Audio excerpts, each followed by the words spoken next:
des Marocaines des abords vasculaires de m'avoir invité et d'avoir contribué au développement des abords vasculaires dans toute une région et d'avoir permis aussi de nombreux échanges avec la Société française des abords vasculaires. Donc nous allons parler du cœur du patient dialysé. On connaît le risque cardiovasculaire de l'urémie, de l'insuffisance rénale chronique de longue date. Déjà Bright avait déjà constaté une hypertrophie ventriculaire gauche chez les patients. On connaît aussi les risques cardiaques, et ceci depuis longtemps, des fistules artério-veineuses. Il n'empêche que Brescia et Fimino ont quand même eu une idée de génie qui a été de créer donc une fistule artério-veineuse distale en 1966 pour permettre donc la prise en charge des insuffisants rénaux chroniques terminaux. Et très rapidement, on a pu décrire les premiers cas d'insuffisance cardiaque à haut débit à Vienne en 1972.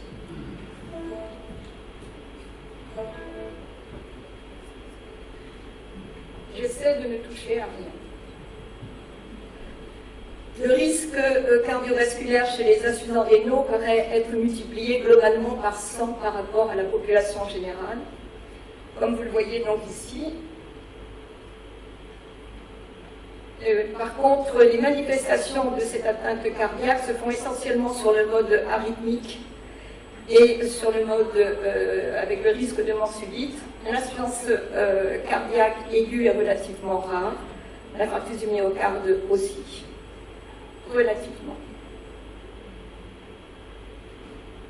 Il faut savoir que l'atteinte cardiaque commence dès le début de l'insuffisance rénale chronique. Si on compare donc ici les hommes insuffisants rénaux chroniques comparés avec un groupe contrôle d'hommes en bonne santé et des insuffisants cardiaques connus, on s'aperçoit que progressivement, au fur et à mesure du développement de l'insuffisance rénale chronique, on observe une diminution des capacités à l'effort, de la réserve fonctionnelle cardiaque, et on voit donc qu'au stade 5, on se rapproche presque de l'insuffisance cardiaque reconnue chez les patients non insuffisants rénaux chroniques. Donc l'atteinte cardiaque fait partie du syndrome urémique en fait. La cardiopathie urémique associe à la fois hypertrophie et dilatation qui intéresse les 4 cavités, c'est-à-dire cœur droit et cœur gauche. C'est dominé donc par une fibrose très importante, avec un épaississement des parois ventriculaires, une fibrose du myocarde, mais aussi un développement donc, de fibrose entre les myocytes et une réduction également donc, de la quantité d'artérioles qui vont irriguer les myocytes. Et vous voyez ici à quel point donc, il y a un risque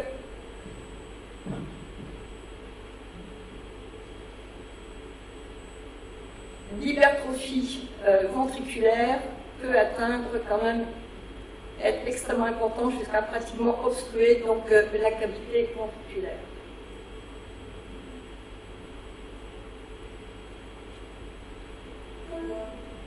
Les mécanismes de cette cardiopathie urémique sont multiples, on le sait. D'une part, l'insuffisance rénale chronique, avec donc l'accumulation de toxines urémiques, du stress oxydatif, de tout ce qui concerne l'inflammation, d'un côté, mais aussi de l'autre côté, toutes les anomalies du métabolisme phosphocalcique qui vont donc aboutir au développement donc, de cette pathologie cardiaque. Et il faut y rajouter, parce que avec les patients de plus âgés que l'on prend donc en charge actuellement en dialyse, il faut absolument y rajouter également la cardiopathie gériatrique qui est dominée, elle, par la dysfonction diastolique. Alors, quand on crée une fistule, on crée en fait presque un nouvel organe. C'est un duo, cœur-fistule, et il ne faudrait jamais interpréter l'un sans interpréter l'autre. L'un et l'autre s'influencent réciproquement. Dès qu'on crée une fistule, on a une augmentation du débit cardiaque qui peut atteindre dans les 20% dans les heures qui suivent la création de la fistule. Ça s'accompagne d'une diminution des résistances systémiques, d'une augmentation de l'activité du système nerveux autonome et d'une augmentation du volume sanguin, mais aussi d'une augmentation de la pression pulmonaire. En pratique, c'est comme si on créait une situation d'hypervolémie.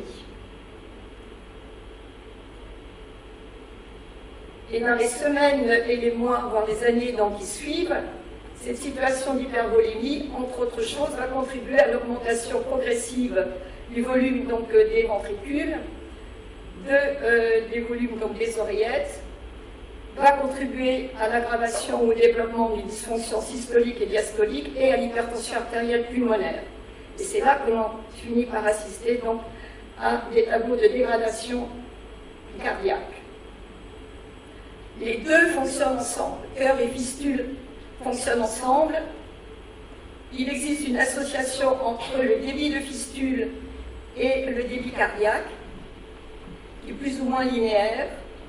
Ce qui est également intéressant, c'est que de l'autre côté, lorsque l'on crée une fistule chez un patient, chez un cœur qui est déjà défaillant, voire qui est déjà en insuffisance cardiaque, la fistule se développera moins que si la fistule est créée sur un cœur qui a des fonctions correctes.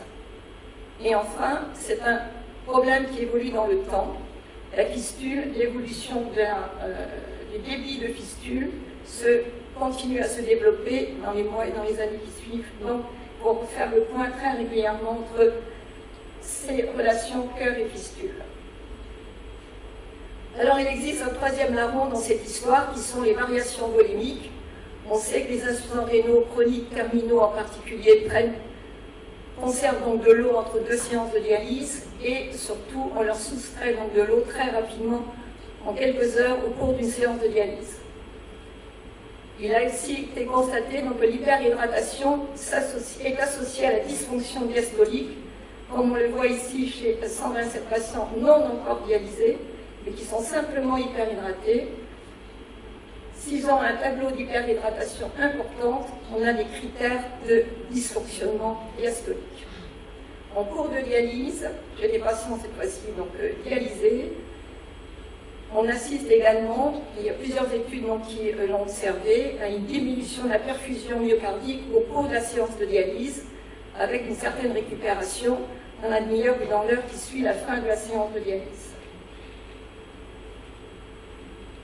Vous allez me dire, c'est des problèmes de volémie, ça, la fistule n'a rien à voir avec ça. Il suffit de réduire l'ultrafiltration pour qu'on n'assiste pas à cette diminution donc, de l'oxygénation myocardique. Ce n'est pas aussi évident que ça. Si on reprend dans cette étude où ils ont comparé donc, des sujets normaux, des sujets en dialyse péritonéale, des sujets qui ont une fistule radiale, des sujets qui ont une fistule brachiale, en suivant donc le ventricule droit, on voit bien que les patients qui ont une fistule ont des anomalies de ventricule plus importantes que les patients qui sont en dialyse péritonéale. Et les patients qui ont une fistule proximale ont aussi des altérations plus importantes des fonctions du ventricule droit que les patients qui ont une fistule distale. Je crois que c'est vraiment quelque chose dont il faut bien se souvenir. Alors, si on regarde le débit et l'importance du débit de fistule, ce débit est associé aux dysfonctions ventriculaires. Que ce soit donc au niveau du ventricule gauche, par contre, je n'ai pas de pointeur, je suis désolée. Donc, au niveau du ventricule gauche, au-delà de 2 litres minute, on voit que la charge ventriculaire augmente de façon tout à fait franche. Et d'ailleurs, ces patients, ces 4 ou 5 patients qui ont donc des débits supérieurs à 2 litres minute sont aussi des patients qui ont une fistule proximale. Si on regarde du côté du ventricule droit, si on regarde simplement donc l'indice PAPS, les patients qui ont un débit supérieur à 2 litres par minute sont aussi les patients qui ont les PAPS les plus élevés. Ça signifie donc une dysfonction diastolique la plus sévère. Alors, encore pire, si je peux dire les choses comme ça, si on revient donc au duo cœur-fistule, il fonctionne déjà, donc, vous avez vu, donc, avec des interrelations très précises, mais il fonctionne aussi aux dépens du reste de l'organisme. Si vous avez un débit cardiaque à 4 litres minute et un débit de fistule à 1 litre minute, il ne reste plus que 3 litres minute pour oxygéner l'ensemble du reste des organes. Si vous avez un débit cardiaque qui est simplement à 3 litres minute avec un débit de fistule à 1 litre minute, vous voyez bien qu'il reste très peu de volume suffisant, en tout cas de façon insuffisante, pour oxygéner l'ensemble du reste de l'organisme. et que c'est donc très important de réduire au maximum l'importance du débit de fistule par rapport au débit cardiaque et d'essayer d'avoir un ratio débit de fistule sur débit cardiaque inférieur à 20%. Je n'ai pas dit que c'était facile à obtenir, mais c'est ce qu'il faut viser. Il est responsable, donc, ce duo cœur-fistule est responsable donc d'une hypovascularisation relative, bien sûr, mais plus ou moins importante en fonction du débit et en fonction de la situation cardiaque, de tous les autres viscères, que ce soit au niveau donc, du poumon, avec une hypertension artérielle pulmonaire et un risque d'infection pulmonaire à répétition, que ce soit au niveau des muscles, c'est parfois pas surprenant d'entendre des patients dire « je ne tiens plus debout », au niveau des viscères type intestin, ici c'est quelque chose d'intéressant, où une ischémie mésentérique a été considérée comme associée à un hyperdébit de fistule, et le fait de réduire le débit de fistule a fait disparaître les signes de l'ischémie mésentérique. Bien sûr, le cœur, même le myocarde, est soumis à contribution, et je ne parle pas de la main dont on a déjà parlé. Est-ce qu'on peut la prévenir ou la traiter, cette cardiopathie urémique? Et ça signifie déjà qu'on voit les patients dès les premiers stades d'insuffisance rénale chronique, avec une prise en charge cardiologique et surtout un traitement intensif de la tension artérielle. Et ceci a bien été montré avec des nouvelles recommandations à l'heure actuelle. En hémodialyse, on sait qu'on réduit la cardiopathie urémique en dialyse longue. C'est-à-dire sur plusieurs heures, c'est même assez spectaculaire. En quelques mois, on voit régresser la cardiopathie hypertrophique. La cardiopathie liée à la mort vasculaire, cette fois-là, est-ce qu'on peut aussi faire quelque chose ou est-ce qu'il faut se contenter de fermer les yeux? Je ne peux que répéter ce qui a déjà été dit tout au long de la matinée. La fistule doit être faite le plus distalement possible, avec un débit qui soit le plus bas possible, entre guillemets, compatible avec la circulation extracorporelle. Peut-être est-ce que le débit idéal serait peut-être de l'ordre de 800 ml par minute. Essayez de ne pas avoir autant que possible des débits de plus de 2 litres minute et des ratios supérieurs à 0,2. On sait que quand on ligature la fistule, on a une récupération partielle de la cardiopathie hypertrophique. Voilà, je vous remercie de votre attention. On verra tout à l'heure quand s'inquiéter et quand agir. Merci beaucoup. De m'avoir invité à cette manifestation scientifique pour partager avec vous quelques données concernant le devenir de la fistule artério-veineuse après transplantation rénale. Donc, tout d'abord, la fistule artério-veineuse représente la voie vasculaire de premier choix chez tout patient qui arrive au stade d'hémodialyse chronique pour différentes raisons. Il a une meilleure longévité et moins de complications, soit cardiovasculaires, soit infectieuses, par rapport à un cathéter veineux central. Mais toute création des fistules artério-veineuses peut être responsable de quelques complications cardiaques, en particulier l'hypertension artérielle, l'hypertrophie ventriculaire gauche, l'insuffisance cardiaque à haut débit et le syndrome de Vaughan. Et ces complications cardiaques sont notées chez 12% des patients transplantés veineux. Alors, quelle est la place de la fistule artério-veineuse après transplantation rénale? Sur le plan théorique, il est inutile, mais il faut connaître qu'un patient greffé rénal est un ancien insuffisant rénal.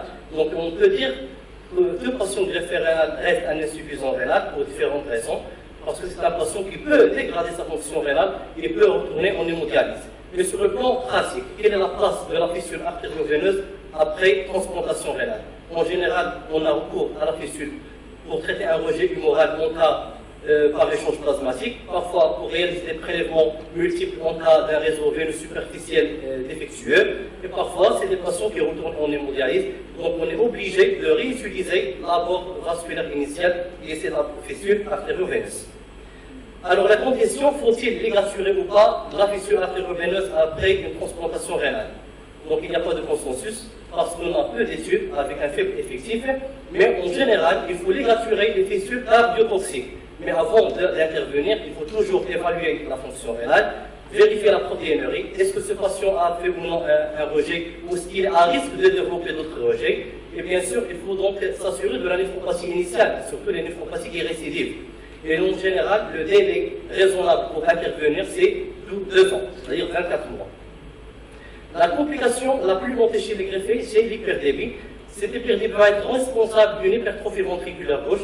Et dans ce travail prospectif qui a intéressé 68 transplantés rénaux non diabétiques, Nous avons réalisé une échographie cardiaque à 12 mois et nous avons encore remarqué qu'il y a une corrélation significative mais négative entre la masse du ventricule gauche et le débit de filtration glomérulaire, c'est-à-dire les patients qui développent un HVG donc, sont à risque de dégrader leur fonction rénale. Donc sur le plan pratique et même théorique, donc, les principales indications de ligature d'une fissure artério-veineuse sont les fissures en hyperdébit avec insuffisance cardiaque, et on définit deux niveaux d'hyperdébit. Il y a l'hyperdébit relatif, c'est-à-dire un débit de la fissure artério-veineuse supérieur à 1 litre par minute avec un débit FAV sur débit cardiaque supérieur à 20%, et l'hyperdébit absolu, c'est des patients qui ont un débit de la fissure artério-veineuse dépassant 2 litres par minute.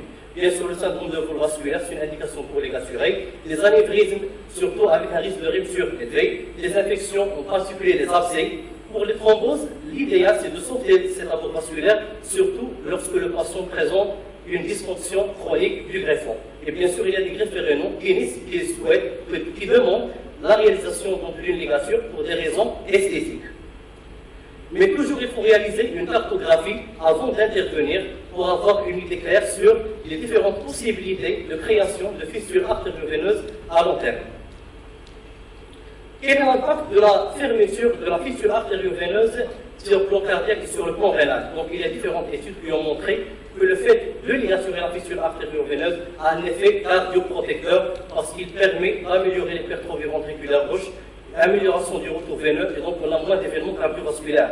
Par contre, il y a des études qui ont montré que le fait de ligaturer cette fissure artério-veineuse a un effet négatif à moyen, voire à long terme, par l'augmentation de la pression artérielle diastolique, par l'augmentation des résistances périphériques et par la mauvaise oxygénation tissulaire. Et donc, cet effet cardioprotecteur peut s'atténuer à long terme. Concernant la fonction rénale, il y a des études qui ont montré qu'il y a un risque de dégradation de la fonction rénale après la ligature. Donc, dans ce travail publié en 2018, ils ont analysé différents travaux. Donc, par exemple, dans le travail de Veckers en 2017, ils ont comparé trois bras, des patients greffés rénaux sans abord vasculaire, des patients greffés rénaux avec une fissure ligaturée et des patients greffés rénaux avec une fissure fonctionnelle. Et donc, ils ont remarqué que le fait de ligaturer la fissure artério-veineuse précocement, c'est-à-dire moins de 12 mois après le greffe rénal, risque de dégrader la fonction rénale du greffon par des mécanismes hémodynamiques. Par contre, il y a le travail de Vajdek en 2010 qui a comparé deux groupes de patients, des patients avec une fissure fonctionnelle, donc 239 patients, versus des patients greffés, 72, avec une fissure non fonctionnelle. Et donc, ils ont remarqué que les patients qui ont ou qui gardent une fissure fonctionnelle dégradent plus leur fonction rénale à moyen et à long terme. Donc, il y a plusieurs publications dans ce sens, mais il n'y a pas de réponse, il n'y a pas de conclusion, il n'y a pas de consensus. Sur le plan pratique, il ne faut pas ligaturer avant 2 ans post-greffe rénale. Il faut toujours individualiser la prise en charge des patients, c'est-à-dire qu'il faut évaluer le risque de l'insuffisance rénale chronique chez tout greffé rénal avant de prendre ces décisions de ligature, surtout lorsque la fissure est fonctionnelle et non compliquée, c'est-à-dire une ligature pour des raisons esthétiques. Alors, quelle est l'expérience de notre service de néphrologie et de transplantation rénale du CHU Ibn Sina de Rabat? Donc, nous avons étudié 160 greffés rénaux entre 1998 et 2018. 117 patients avaient une fistule artério-veineuse native fonctionnelle au moment de la greffe rénale. L'âge moyen de notre patient est de 34 ans et une prédominance masculine, 60% des cas. L'ancienneté en hémodialyse était de 36 mois. La greffe a été réalisée à partir d'un donneur vivant apparenté dans 92% des cas. La néphropathie a été indéterminée dans 54% des cas.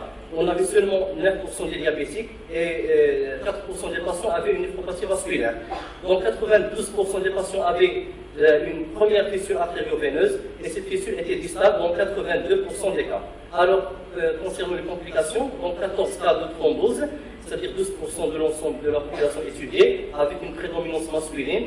L'âge moyen était de 32 ans et c'était la première fissure chez tous les patients. Cette fissure était distale dans 13 cas. On avait un seul patient donc diabétique parmi les patients qui ont thrombosé leur fissure, avec donc 3 cas qui ont nécessité donc le retour en dialyse. Concernant la ligature de la fissure artério-veineuse, donc 17 cas de fermeture. Donc l'indication la plus fréquente, c'était donc les anévrismes avec risque de rupture, 9 cas. 4 cas de thrombose, c'était des thromboses étendues douloureuses. Donc pour des raisons esthétiques, 2 patients qui avaient donc un DFG supérieur à 60 ml par minute, un cas d'abcès et un patient avait une insuffisance cardiaque.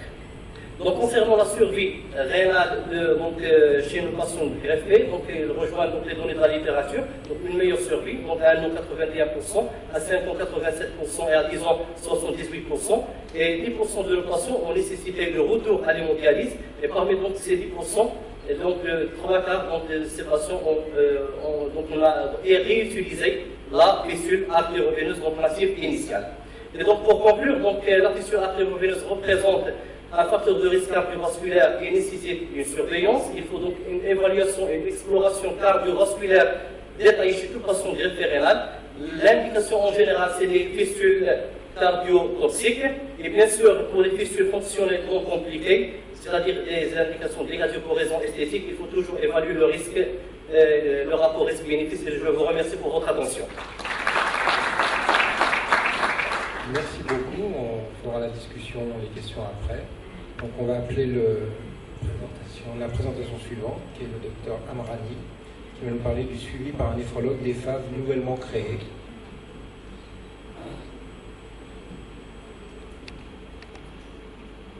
Donc qui est plutôt pratique, qui découle de notre pratique de néphrologue de chaque jour, et qui consiste en la surveillance des fistules artério-veineuses nouvellement créées.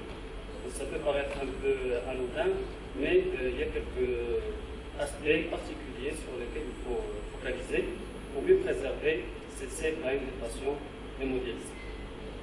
Alors pourquoi surveiller les fistules nouvellement créées? Tout simplement pour dépister précocement les complications, notamment la sténose et la thrombose. Donc ceci a pour objectif aussi de prévenir les conséquences de ces thromboses, donc notamment préserver la qualité de vie des malades, diminuer la morbidité et la mortalité, bien sûr diminuer le coût des soins, le recours au cathéter veineux central avec toutes les complications qui en découlent, et surtout prévenir l'altération du réseau capillaire veineux des malades.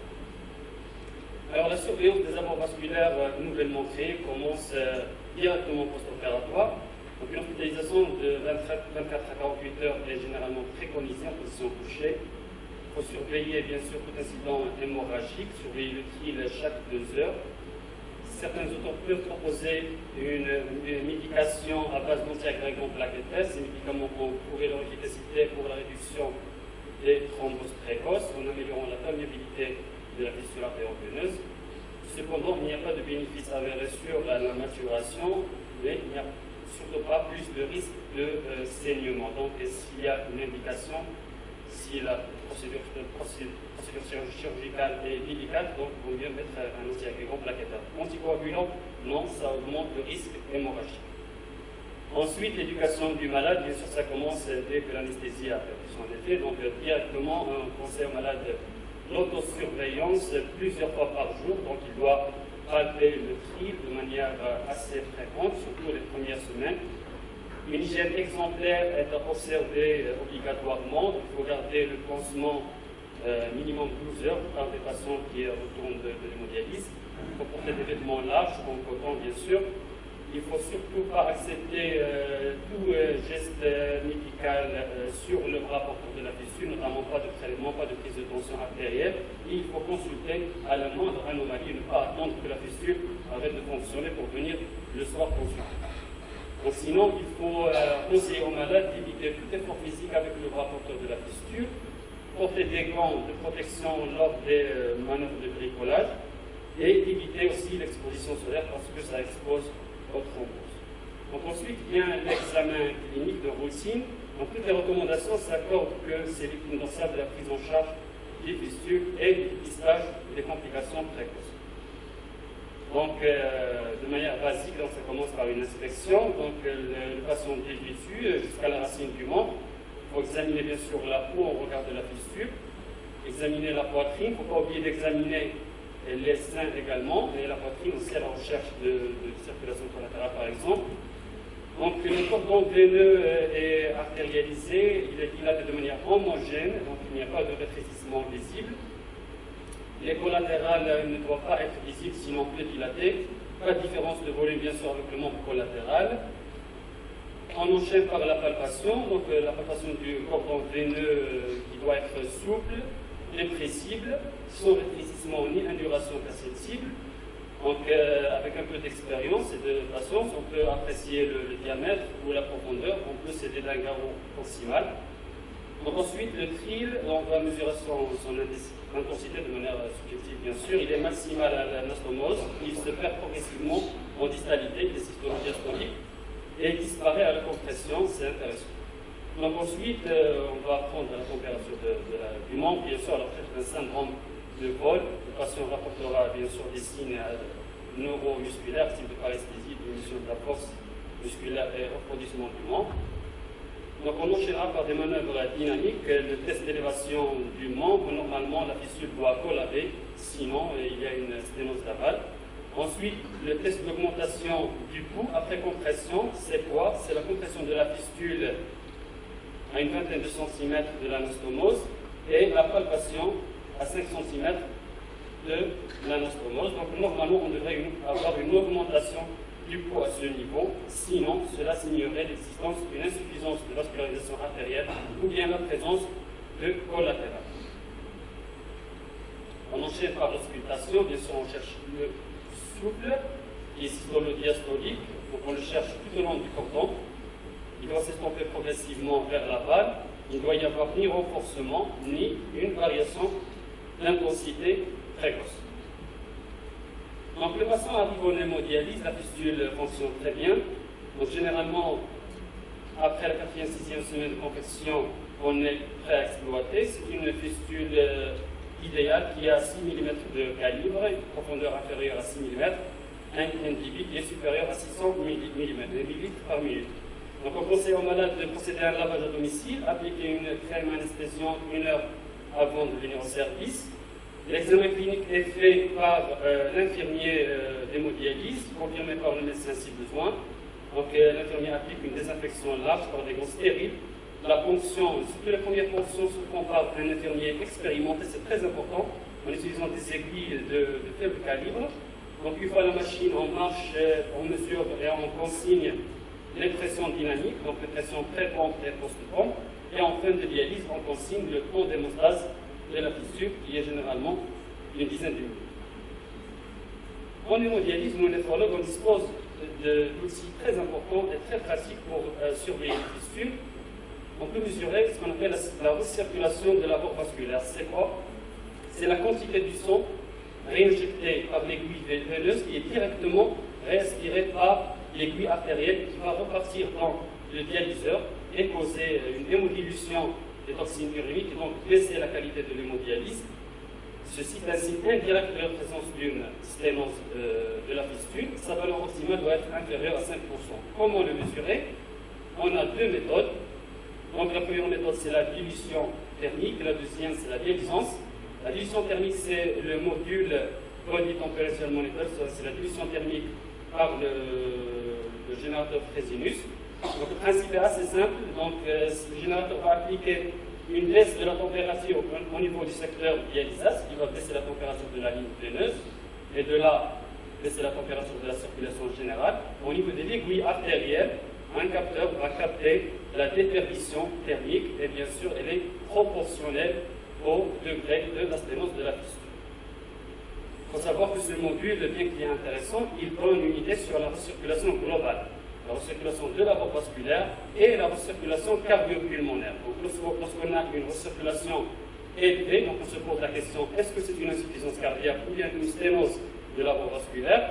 Donc pour répondre à ça, de manière pratique, sans avoir recours ni à l'échographie thoracique ni à l'échographie Doppler, donc on mesure le débit de la voie vasculaire. Comment faire? Une formule très simple. Donc on mesure la recirculation en position normale des lignes artérielles et veineuses, puis la recirculation en inversant les lignes. Et on incorpore tout ça dans cette relation mathématique et on multiplie par le débit de la compassion. Bien sûr, il ne faut pas changer l'ultrafiltration et ça donne le débit de la voie vasculaire. Ça a été démontré dans une étude de notre service que c'est corrélé directement au débit mesuré par l'échographie Doppler. La deuxième méthode de mesure, c'est la recirculation par dialysance. Le principe est presque le même. Cette fois, au lieu d'induire une différence de température, on va induire une différence de concentration. Donc par la ligne veineuse, on va injecter du sérum salé et on va récupérer la différence de concentration au niveau de l'aiguille artérielle. Cet appareil, donc il est tout petit, utilisation facile, sauf qu'il ne mesure pas en temps réel, on mesure à la demande. Alors il permet de mesurer le débit de la voie vasculaire, mais aussi le débit cardiaque, ce qui est intéressant. Alors comme vous voyez, l'utilisation est très simple, ce sont deux capteurs qui sont branchés sur les lignes artérielles et veineuses. Lorsqu'il n'y a pas de circulation, donc on a juste la détection de la concentration du sérum salé dans la ligne veineuse. Lorsqu'on a une recirculation, vous avez donc, cette petite colline rouge, c'est la détection des petites concentrations au niveau de la ligne artérielle, et c'est un signe de recirculation un peu après. C'est plus on a du rouge, plus on a de la recirculation. En inversant les lignes, par la même formule mathématique qui est intégrée au calculateur, on peut avoir le débit de la fissure. C'est très important de faire ça. Pourquoi? Donc, en clinique, en pratique courante, parce que ça permet de faire un protocole de surveillance des abords vasculaires. Donc, avec ces deux outils, si l'abord vasculaire limite à plus de 1000 ml/min, une mesure trimestrielle est suffisante. Je ne reviendrai pas sur les fistules hyperdivitantes au-delà de 2 litres avec un ratio supérieur à 20%, c'est l'insuffisance cardiaque, il faut réduire chirurgicalement. Un débit entre 600 et 1000 serait l'idéal, donc on va renforcer la surveillance, donc une mesure par mois. Lorsque le débit commence à chuter, c'est là où la sténose commence à se développer, ou si on a une perte du débit au-delà de 25% par rapport à la dernière mesure. Donc c'est là où on indique l'échographie Doppler et on propose une correction chirurgicale programmée.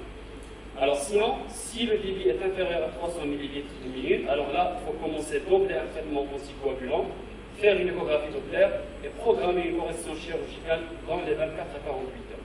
Sinon, c'est la thrombose reste assurée. Alors, tous ces outils cliniques et techniques permettent au final de dépister 3 grands types de sténose. Il y a les sténoses d'amont, ou les inflow-sténosis. Ce sont des sténoses qui surviennent avant l'aiguille veineuse. Ce sont les plus fréquentes, donc on les retrouve à 5 cm environ après l'anastomose. Donc à ce moment, donc, cliniquement, le tril est bas, on aura une dilatation, un renforcement du souffle, des difficultés à augmenter le débit de temps passant, l'infirmier vous appelle, docteur, la fistule collable, c'est le signe pathognomonique. Alors bien sûr, on aura une pression artérielle fréquente qui est élevée et la recirculation qui est élevée. Les sténoses d'aval ou l'outflow sténosis, c'est-à-dire après l'aiguille veineuse, la fistule sera bien évidemment hyperpulsative parce qu'il y a un blocage, il y aura un œdème du membre, on aura un tril, un développement des collatérales et absence de vidange à la surélévation du membre, la pression veineuse dynamique est bien sûr élevée et le temps d'hémostase est élevé. Troisième type de sténose sont les sténoses centrales, qui sont l'apanage des cathéters veineux centraux. Dans ce cas, on aura un œdème du membre, une circulation collatérale proximale assez importante et assez développée, et un tril, donc à ce niveau-là, dans la région sous-clavière, la pression veineuse au niveau de la machine est élevée, et le temps d'hémostase est allongé. Bien sûr, à la surélévation, il n'y aura pas de vidange complète. Donc, à côté de ces examens cliniques et techniques que nous avons sous la main en dialyse immédiatement, donc on peut céder d'autres examens, donc notamment l'échographie Doppler. Par le néphrologue, pourquoi pas? D'ailleurs, c'est la machine qu'on utilise au service pour faire la biopsie rénale, mais en même temps pour explorer les fistules artério-veineuses à problème. Idéalement en présence de l'infirmier, surtout pour les premières fonctions, donc on fait assister notre infirmier de dialyse pour repérer le cordon veineux, sa profondeur et les points de fonction. Il faudrait conclure. D'accord. Alors, bien sûr, il y a aussi d'autres marqueurs comme la qualité d'hémodialyse, surtout le KT sur V et les marqueurs de l'urémie. Enfin, cette prise en charge des précoces des abords vasculaires doit s'inscrire dans une démarche de qualité de l'équipe. Donc, ça implique une équipe bien sûr motivée, incluant néphrologue, chirurgien, infirmier, radiologue, pour faire des réunions régulières, revoir des dossiers à problème, prendre des décisions collégiales. Et bien sûr, pour arriver à ce niveau, il faut avoir un processus qualité qui se base sur la formation théorique et pratique, sur l'éducation du personnel et des malades par des brochures et des posters, la mise au point de protocoles sous forme de fiches ou de bases de données, et définir les critères de qualité de notre démarche, notamment la satisfaction du malade, le nombre de sténoses détectées par l'examen clinique, et surtout la proportion des patients à risque de thrombose sans thrombose à la fin du processus de surveillance. Il faut valider ces résultats par des études et des publications, ou mieux les inscrire dans un registre national. Donc, pour conclure, je dirais que l'examen clinique constitue la pierre angulaire de la prise en charge précoce des fistules artério-veineuses. En dialyse, nous disposons de la mesure du débit par les méthodes de dilution thermique et par dialysance. On peut avoir recours au Doppler le moindre doute, et la prise en charge doit s'inscrire dans une démarche qualité globale. Je vous remercie. Merci beaucoup. Donc on va appeler l'intervenant suivant, le docteur Benamar. Peut-on considérer le diabétique comme un malade à part? Nous avons le troisième pit stop de l'après-midi.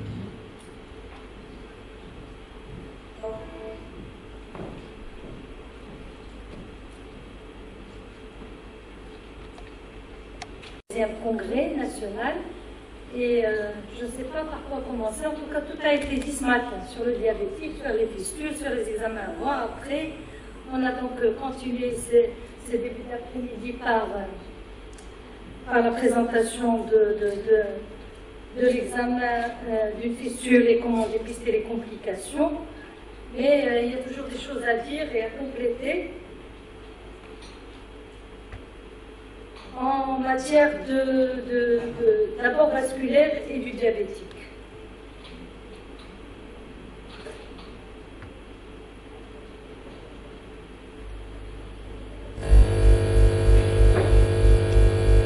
Le diabétique comme un malade à part, du point de vue du néphrologue. Alors déjà, je vais commencer par parler de quelques particularités chez le diabétique en milieu néphrologique. Qu'en est-il de la maladie rénale chronique chez les diabétiques? Qu'en est-il de l'abord vasculaire? Et je vais conclure. Alors,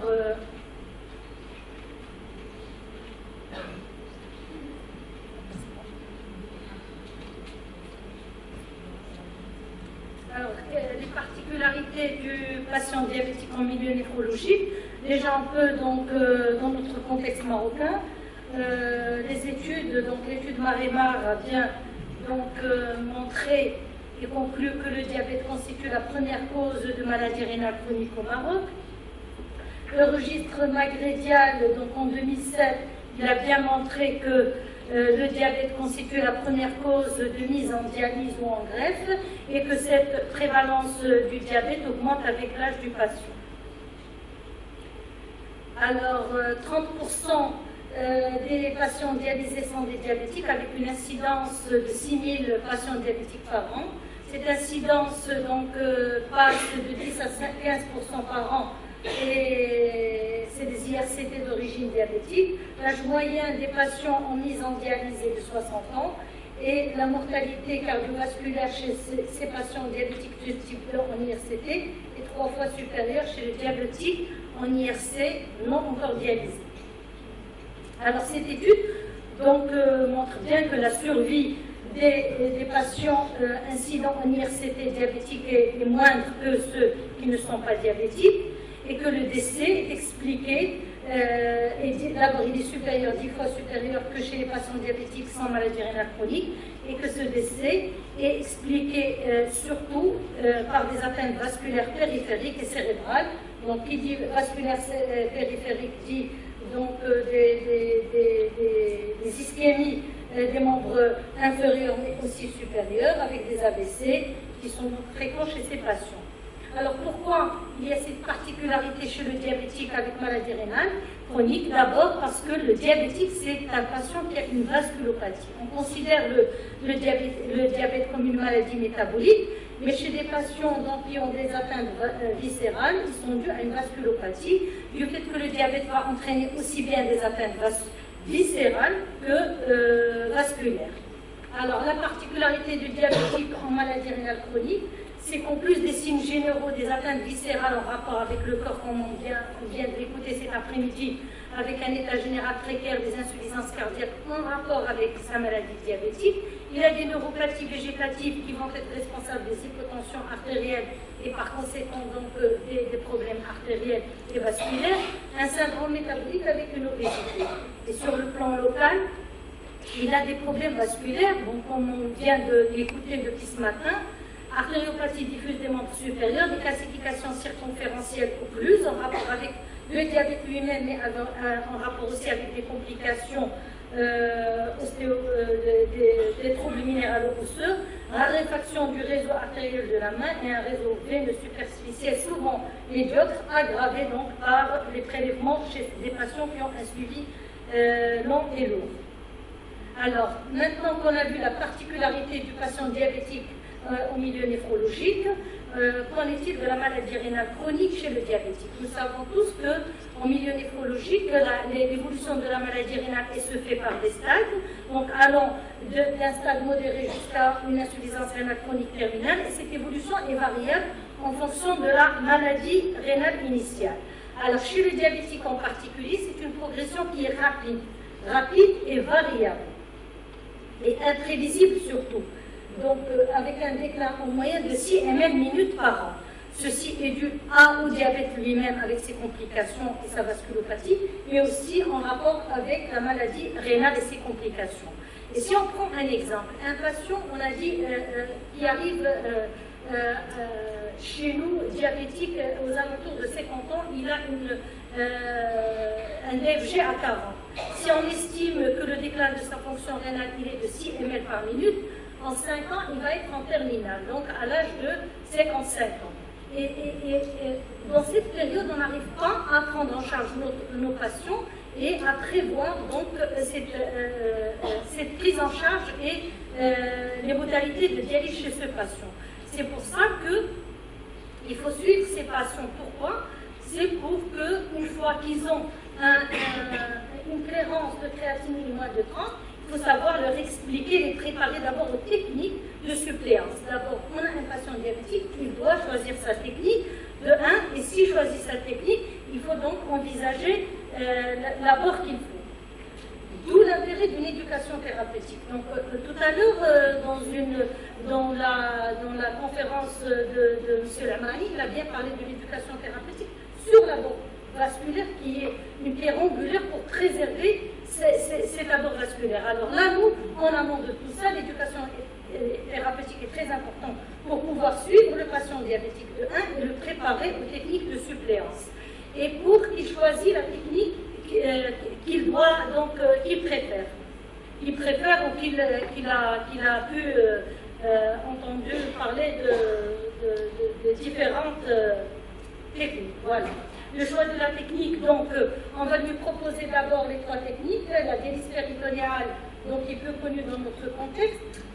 Transplantation rénale reste très discutée vu que c'est un patient âgé et qui présente des comorbidités. En fin de compte, donc, le choix va être plus fréquemment fait pour l'hémodialyse. Donc, une fois qu'il choisit l'hémodialyse, il faut lui proposer l'abord vasculaire. L'abord vasculaire, c'est d'abord une fistule artério-veineuse, comme on vient de l'écouter. Elle doit être indiquée en première intention, elle doit être donc faite dès le stade 4 de la maladie rénale, c'est-à-dire entre une clairance de 30 et 15. Mais comme on l'a bien entendu, c'est très difficile parce que l'évolution elle est imprévisible. Si le patient a choisi la technique, il ne veut pas faire sa fistule précocement, et beaucoup d'autres facteurs peuvent intervenir à la confection de cette fistule. Cette fistule doit être faite précocement. Pourquoi? Pour éviter les cathéters temporaires qui sont source d'infection, pour respecter le temps de maturation qui normalement est plus long chez ce patient diabétique âgé et multicompliqué, et surtout avec des complications de la maladie rénale que sont les troubles minéralo-osseux qui favorisent les calcifications. Alors, faire cette fistule, il faut une évaluation clinique, surtout, depuis tout ce matin, on écoute, donc il faut élaborer les fistules, il faut faire des échographies, le chirurgien doit essayer d'examiner, mais il ne faut pas oublier l'interrogatoire, et l'interrogatoire, ça se fait dans un milieu médical, et surtout en néphrologie, et préciser certains points très importants qui nous reflètent l'état vasculaire du patient. C'est les cathéters, comme j'ai entendu ce matin, est-ce qu'il a eu des pacemakers, est-ce qu'il a eu des interventions donc, cardiaques ou vasculaires, les hospitalisations auparavant, surtout en réanimation, qui vont bousiller le réseau veineux, les comorbidités associées notamment l'insuffisance cardiaque ou l'artériopathie différentes des membres intérieurs, qui est un reflet de l'état vasculaire du patient, et surtout l'examen clinique du membre dominant pour préparer le patient à la fistule. Donc, à côté de l'interrogatoire, il y a l'examen clinique qu'on va donc partager avec nos amis vasculaires, et c'est pour ça qu'un patient qui va avoir une fistule, nous préférons le voir ensemble, vasculaire et néphrologue, pour décider de ce qu'on va faire d'abord localement, et puis pour le suivi avec les radiologues et avec donc les vasculaires pour une éventuelle surveillance de son abord qui a été fait. Alors l'évaluation radiologique, on l'a bien aussi écouté ce matin, ça peut aller de l'examen clinique vers une radio standard jusqu'à l'artériographie quand on a une cartographie qui n'est pas donc favorable pour un abord vasculaire passif. Tout ça pour éviter quoi? Le risque redoutable qui est la thrombose veineuse, qui est très fréquente chez les diabétiques. Pourquoi? Parce que c'est d'abord un terrain vasculaire précaire chez ce patient, une dysautonomie végétative avec des risques d'hypotension qui favorisent donc les thromboses immédiates, et une cardiopathie ischémique généralement à l'initiation de l'hémodialyse. Et tout ça, donc, pour l'éviter, il faut une prise en charge multidisciplinaire, donc, qui actuellement va être donc, faite avec les néphrologues, les chirurgiens vasculaires et les radiologues. Alors, maintenant, on a compris qu'un abord vasculaire est difficile à faire, en l'occurrence chez le diabétique, et il est imprévisible. Surtout que j'ai bien vu dans cette étude, 84% des IRCT débutent en urgence leur séance d'hémodialyse, qu'ils soient programmés ou non avec des fistules ou pas. Ils commencent leur dialyse avec des cathéters. Une étude donc plus restreinte dans un milieu spécialisé à l'hôpital militaire, donc c'est des patients qui sont bien suivis, on ne va pas dire que c'est une étude biaisée, mais c'est des patients qui sont bien suivis. Malgré leur suivi et leur préparation pour l'hémodialyse, 61% font leur première séance par un cathéter temporaire. Donc ceci montre bien que chez ce patient diabétique, les patients toujours, on n'utilise pas les fistules artério-veineuses de prime abord pour la première séance d'hémodialyse. Pourquoi? Parce que, c'est une référence tardive, mais même les patients programmés arrivent pour leur première séance d'hémodialyse dans un état d'urgence. Soit on a peur d'utiliser leur fistule en urgence, parce qu'ils sont venus le soir et il n'y a pas le néphrologue ou donc le vasculaire avec nous qui va pouvoir nous guider pour fonctionner de cette fistule. Donc de peur qu'on va mettre un cathéter pour sauver le patient, soit que le patient n'est pas programmé et donc il arrive en insuffisance rénale chronique terminale alors qu'il n'a pas de suivi et donc par conséquence il n'a pas d'abord vasculaire. Alors, quand le patient il a un suivi, je termine, quand il a un suivi néphrologique, le problème ne se pose pas. Par contre, quand on le voit aux urgences, c'est un cathéter temporaire, impossibilité de créer une EPAV en urgence et vu le risque infectieux, on va donc passer par un cathéter tunélisé à privilégier, à mon sens et selon mon expérience, pour préparer ce patient diabétique à mauvais état vasculaire pour une fistule artério-veineuse. Et donc je conclus que l'augmentation constante des nombres de diabétiques en hémodialyse fait que leur abord vasculaire ou leur suivi doit être organisé par une prise en charge multidisciplinaire en collaboration avec les vasculaires et puis les radiologues afin donc de préparer au mieux le patient au traitement de suppléance. Et je vous remercie. Merci beaucoup. Alors, il y a un peu de discussion. Alors, on va faire une seule question par présentation. Est-ce que quelqu'un a une question à poser pour la présentation, le cœur du patient dialysé et l'hyperdébit?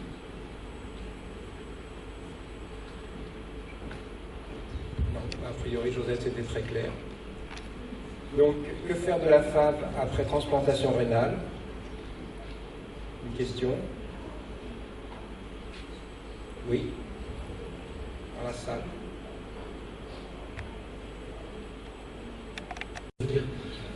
C'est vrai que la question qui se pose après une greffe, il faut bien le dire, est une greffe réussie.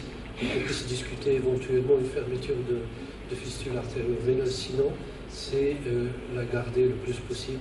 Parce que c'est un patient qui est, j'avais dit au départ, c'est un insuffisant rénal chronique qui a été traité par la greffe, mais il reste un malade rénal chronique.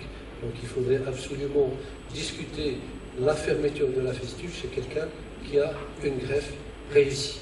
Et moi je pense que également cette fistule artério-veineuse a un élément quand même disons positif dans la surveillance de ce patient au décours de la greffe qu'il faudrait rapporter. Souvent quand on parle de la fistule artério-veineuse, c'est un greffé rénal. Et une surveillance au bloc, je vous donne juste un exemple parce que ça disons, un vécu sur 2 ou 3 fistules qui se sont thrombosées au décours d'une greffe rénale, et s'en est suivi une thrombose de la veine du greffon. Donc il y a des éléments de surveillance qu'il faudrait peut-être également ajouter au bienfait de la fistule artério-veineuse chez le patient qu'on voudrait greffer. Parce que quand on fait des préemptifs, souvent c'est sur des amours vasculaires temporaires et éventuellement tunnelisés. On ne crée jamais une fistule artério-veineuse et il y a des complications qui peuvent ne pas se voir. Merci. Réponse? Le greffon, c'est-à-dire le patient a une fonction rénale normale. Donc il faut s'assurer qu'il n'y a pas une dysfonction chronique du greffon avant toute décision de ligation. Et respecter les 2 ans, parce que les 2 premières années, il y a le risque de rejet, il y a le risque donc, immunologique est très élevé. Donc au-delà de 2 ans, on peut discuter la ligature. Mais si on a un problème cardiaque, une fistule cardiotoxique les 2 premières années, donc en fin de compte, il faut individualiser, il faut personnaliser la prise en charge de ces patients. Merci beaucoup. Alors une question pour le docteur Amrani, suivi par M. Amrani est ici, oui. Il nous a dit qu'il fallait 48 heures de surveillance après la chirurgie des fistules. On les fait de plus en plus en ambulatoire, alors comment on peut faire pour composer ces 2 éléments? En pratique, ce qu'on fait, nous, c'est une petite hospitalisation de 24 heures pour le patient généralement sortant, qui revient le lendemain pour revoir le pansement, pour changer le pansement chaque 2 jours. Sinon, pour les fistules qui nécessitent une superficialisation, les basiliques et tout ça, donc l'hospitalisation d'au moins 48 heures jusqu'à ablation du rodent est formellement indiquée dans ce cas. Et bien sûr, la surveillance s'ensuit de manière très rapide dans les premières semaines. Vaut mieux hospitaliser pendant 24-48 heures que de laisser le malade sortir et revenir avec une fistule qui est complètement thrombosée. C'est l'occasion de détecter les échecs précoces, les échecs immédiats, et donc de proposer une solution précoce tant que le malade est en hospitalier. Pas mal de fois, on a eu à reprendre les fistules le jour même ou le lendemain.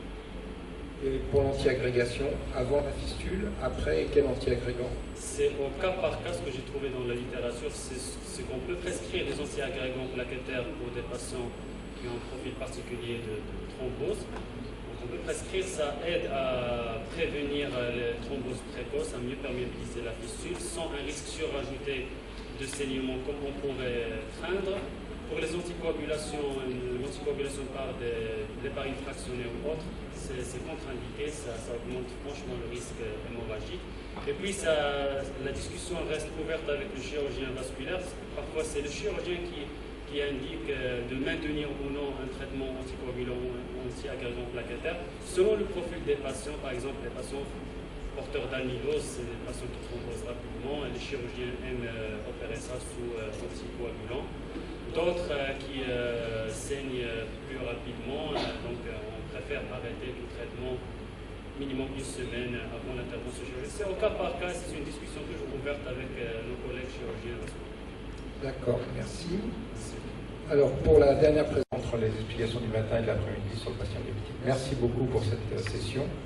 Et nous allons enchaîner directement avec l'autre session, c'est-à-dire l'accès vaculaire chez le coronarien et l'insuffisance cardiaque, quand créer et quand fermer une fistule.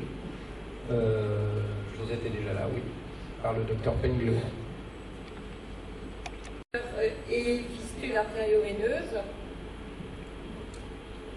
Commencer par les problèmes cardiaques, toujours penser au retentissement cardiaque possible. Nous, en tant que néphrologues, en règle générale, on est plus inquiet par une fistule qui ne se développe pas bien ou qui est difficile à fonctionner que par une fistule beaucoup plus importante qui ne pose aucun problème de fonction, alors que très probablement, ce sont ces très grosses fistules qui, si on les laisse en l'état, vont peut-être mettre en jeu à terme la vie du patient.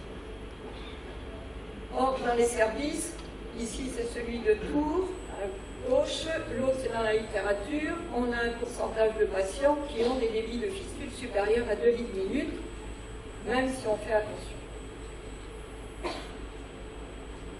Il faut donc penser à l'atteinte cardiaque en permanence, en sachant que c'est bien la tolérance des organes à la fistule artério-veineuse qui va définir le débit de fistule qui va devenir délétère. Ceci concerne aussi bien donc le cœur, le poumon que les autres organes. Et les risques de défaillance cardiaque sont d'autant plus élevés, défaillance cardiaque viscérale, sont d'autant plus élevés que le débit de fistule absolu est supérieur à 2 litres minute, ou que le ratio débit de fistule sur débit cardiaque est supérieur ou égal à 0,3, mais aussi si la fistule est proximale, ou si la fonction myocardique est déjà altérée. Il faut savoir surveiller, les choses se passent dans le temps. Je vous rappelle donc que le débit de fistule augmente avec le temps, en même temps souvent que le débit cardiaque. Savoir donc examiner les patients, les interroger et rechercher les signes d'insuffisance cardiaque. Très souvent, on ne se donne pas le temps de le faire. Mesurer régulièrement les débits de fistule artério-veineuse par méthode transonique ou autre méthode. La méthode transonique reste la référence pour les mesures de débit en cours de dialyse. Surveiller le cœur de façon par l'échographie, en définissant bien le moment par rapport à la dialyse auquel vous allez faire votre échographie en fonction de vos objectifs, et mesurer le débit cardiaque. Là encore, le transonique permet de mesurer le débit cardiaque en cours de dialyse. Et il y a d'autres façons donc de le mesurer quand on ne dispose pas du transonique, et la radio pulmonaire aussi, qui existe encore.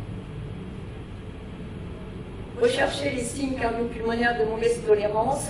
Certes, on connaît tous les critères d'insuffisance cardiaque selon l'association américaine de cardio, mais il faut penser chez les dialysés chroniques à d'autres signes qui doivent attirer l'attention. C'est par exemple les OAP à répétition, les affections pulmonaires à répétition, on n'y pense pas assez, bien sûr un OAP ou un angor en cours de séance de dialyse, et les signes qui sont autres, c'est l'asthénie, la cachexie, la perte d'autonomie chez une personne âgée, l'impossibilité de se lever en fin de séance.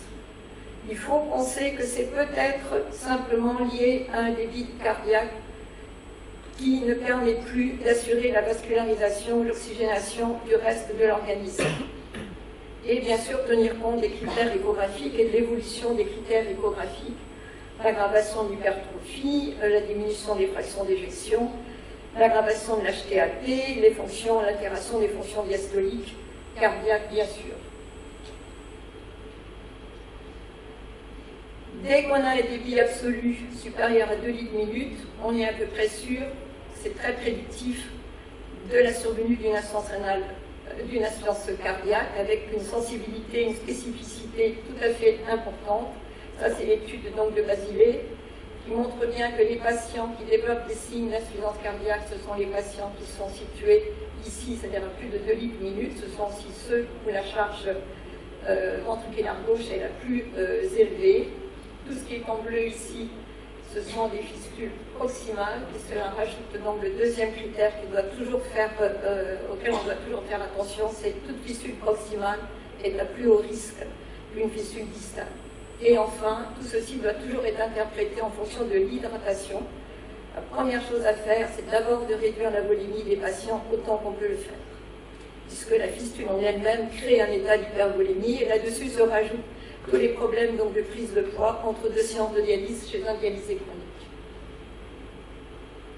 Le plus simple pour moi, ça a toujours été de faire la répartition graphique ici. Vous prenez donc d'un côté, vous mettez donc le ratio 0,20, 0,30, donc débit de fistule sur le débit cardiaque, le débit cardiaque ici, et vous regardez comment se répartissent vos patients. Et là, on a parfois des surprises. Certes, on peut avoir des patients, ici c'est la courbe de Tours, on peut avoir donc des patients qui se répartissent tout à fait, qui ont donc une adaptation cardiaque tout à fait correcte, a priori, c'est-à-dire un débit cardiaque qui s'est élevé avec un débit de fistule qui reste correct, un ratio inférieur à 0,20. Et beaucoup de patients évoluent sur le mode hyperkinétique, en particulier les gens jeunes, qui ont à la fois un débit cardiaque élevé et un ratio élevé.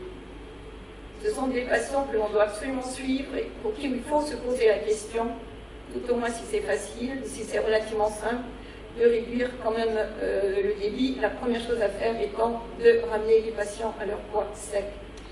Ce qui n'est pas toujours non plus si évident que ça. Et enfin, vous avez des patients qui, eux, ont un débit cardiaque déjà bas, parfois avec des ratios relativement élevés. Là, ce sont des patients à très grand risque, qui sont quasiment déjà en insuffisance cardiaque. Et donc, y penser et agir, y penser certainement dès que vous voyez des fistules supérieures à 2 litres par minute, il faut ramener d'abord les patients au poids sec et ensuite évaluer les risques de réduction de débit, ligature de fistule. Et parfois, mais je le mets quand même, on choisit de ne rien faire pour des raisons diverses. Mais en tout cas, il faut vraiment y penser et surveiller ces patients. Et si vous avez des patients dont les ratios sont supérieurs à 0,2, soit ils ont un débit cardiaque élevé, et on revient donc à la case précédente, soit ils ont un débit cardiaque bas, et là c'est très clair, il faut ligaturer la fistule et mettre un cathéter. Alors on peut aussi réfléchir à quand ne pas faire de fistule. On sait qu'en France, à l'heure actuelle, les objectifs sont de réduire au maximum la prise en dialyse des patients pour traiter l'insuffisance rénale chronique, c'est-à-dire favoriser la transplantation rénale préemptive en particulier au maximum. Chez ces patients-là, ça n'est peut-être pas nécessaire de faire une fistule artério-veineuse. Il ne faut pas faire de fistule artério-veineuse, à mon sens, quand il y a une histoire connue d'insuffisance cardiaque, quand il y a une altération sévère des fonctions cardiaques, quand il y a une hypertension artérielle pulmonaire déjà sévère. Ne jamais faire une fistule artério-veineuse si elle n'est pas nécessaire. Revoir donc le problème de la fistule artério-veineuse chez le patient transplanté, et on vient donc d'en parler. Il reste une grosse interrogation, c'est sur l'intérêt ou non de faire une fistule artério-veineuse chez les patients âgés et très âgés. Ça demande une discussion tout à fait importante dans ce domaine.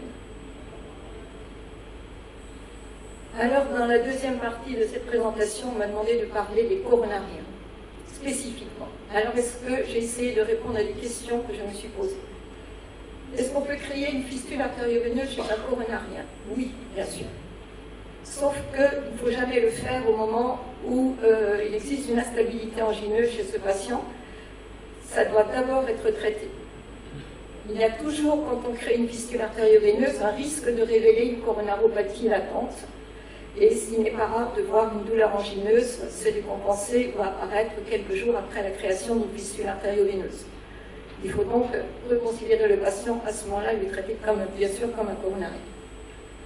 Est-ce qu'on peut créer une fistule du côté d'un pontage coronarien fait à partir donc, des artères intrathoraciques?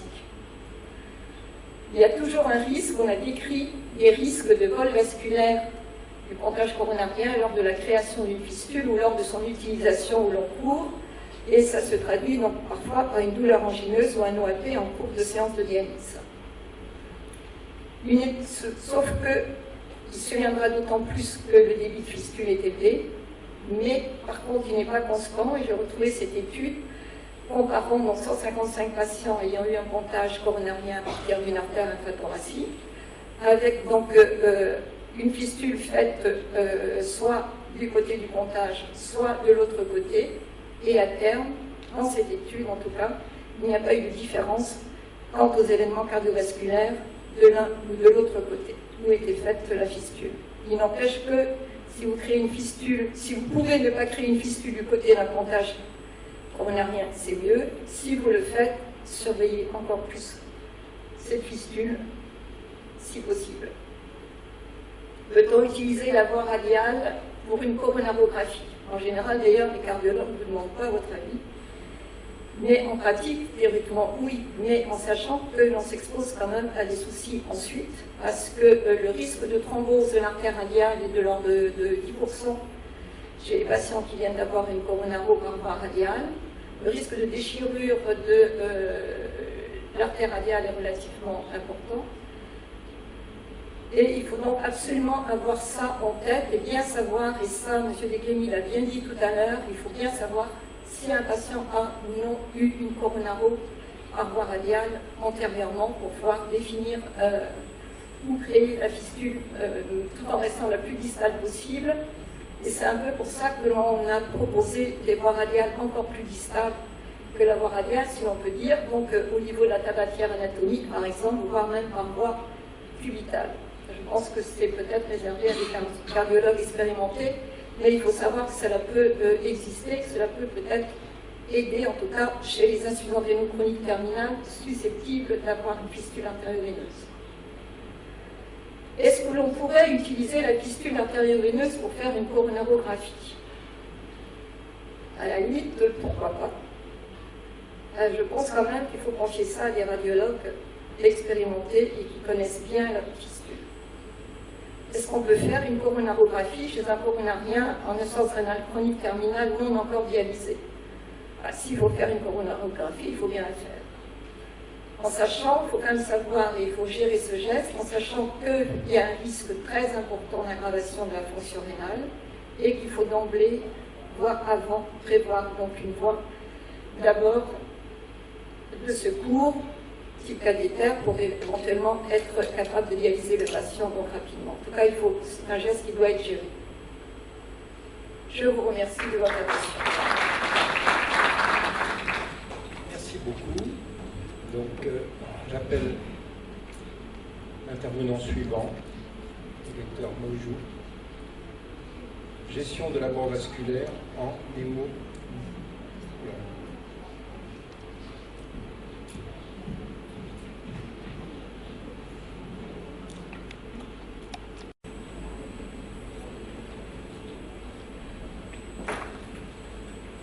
Bonjour à tous. Je vous rassure, dans la pause déj, j'ai essayé d'apprendre la présentation par cœur. En fait, il y a peut-être un technique, je pourrais continuer sans slide.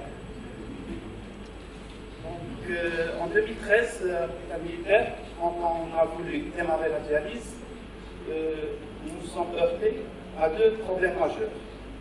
Le premier, c'était une certaine réticence des patients pour démarrer, pour changer de thérapie, de l'hémodialyse conventionnelle vers l'hémodinfiltration. Mais le premier problème plus sérieux qu'on a eu, c'était les alarmes pendant la séance de dialyse, les alarmes en rapport avec une augmentation continue de la PTM. Ce qui dérangeait les patients, ce qui dérangeait l'équipe soignante et ce qui nous dérangeait nous-mêmes.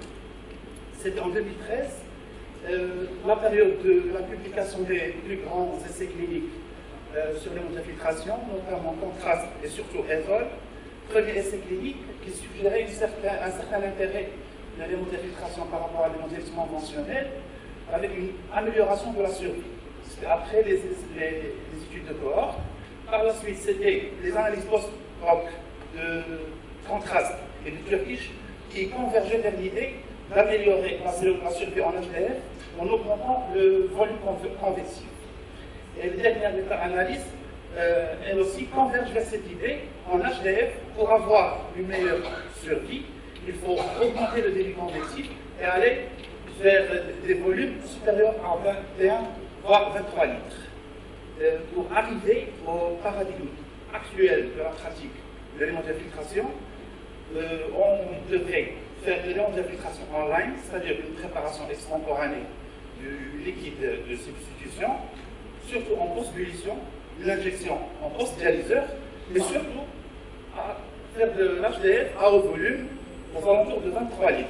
Il y aurait une corrélation significative, une amélioration de la survie. Plus on augmente le débit convectif, Mais à partir de 23 litres, qu'on normalise par rapport au poids du patient, il n'y a pas d'intérêt à aller vers des volumes beaucoup plus élevés. En tout cas, les données actuelles ne le suggèrent pas. Donc si nous acceptons cette idée de faire de l'HDF à haut volume, nous constatons une anomalie, ou plutôt un paradoxe, quand on regarde les données des grandes cohortes, notamment DOTS, ici c'est DOTS 4 et 5. En Europe, l'HDF est faite à peu près chez 20% des patients, mais quand on regarde les volumes convectifs, 20% de l'ensemble des hémodialysés, mais quand on regarde les patients en HDF, il n'y a que 20 à 25% des patients qui atteignent des volumes convectifs tels qu'il est recommandé. Donc, en général, les choses ne se sont pas améliorées significativement entre la phase 4 et la phase 5 de DOS, qui est jusqu'à 2015.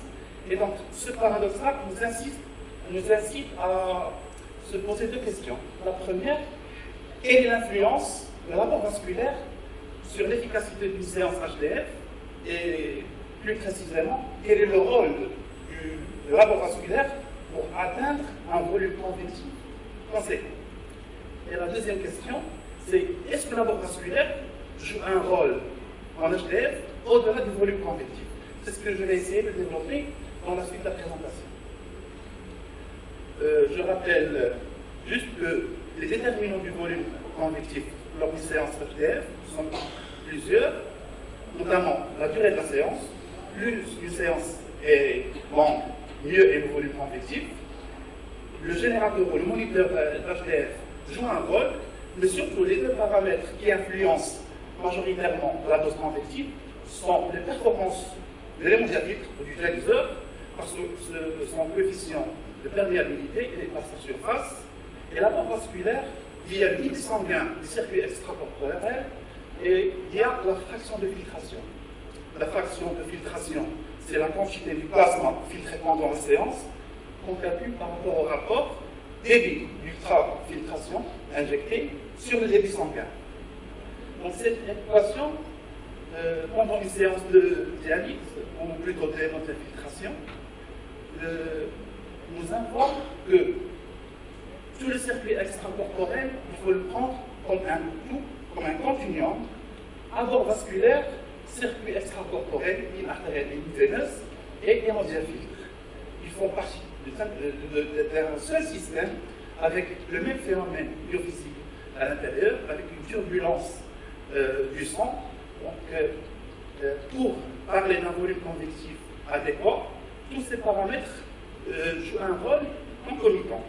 D'autant plus que les problèmes qu'on rencontre lors d'une séance HDF sont multifactoriels et on ne peut pas prendre un élément seul, on ne peut pas prendre l'apport vasculaire seul sans parler de l'hémodiafiltre, sans parler de la dose d'anticoagulation, sans regarder les hémoglobies du patient, etc.